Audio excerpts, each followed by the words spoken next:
Carlos Lopes is from the University of Cape Town and a former African Union High Representative.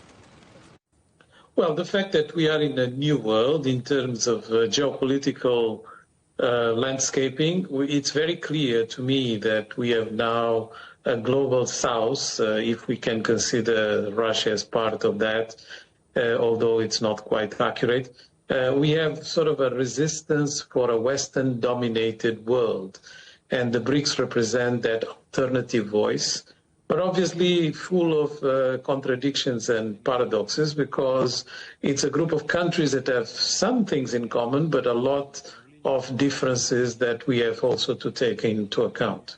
BRICS, as you suggest, is a disparate, large group of countries. How does it maintain cohesion?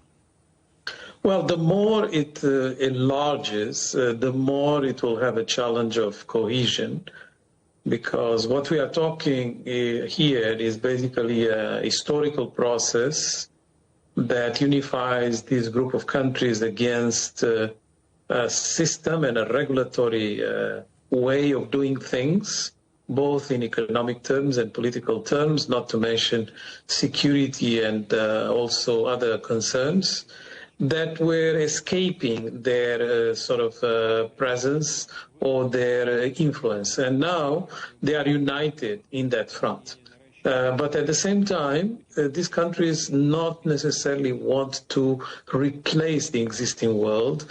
They just want to have a multipolar world where they have their voice heard.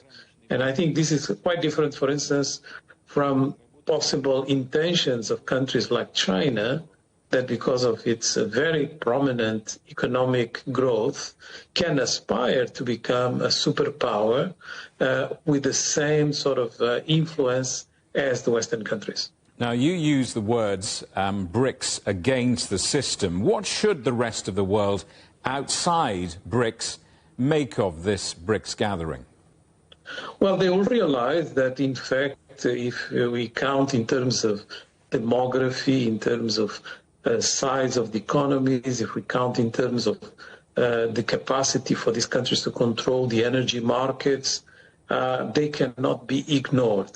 They will also take into account the fact that despite other countries being richer in relative terms, this is a group of countries that has a higher growth than the G7, let's say. And that is obviously an indication that we are going to witness more and more changes in the world, and therefore these countries are becoming more and more influential.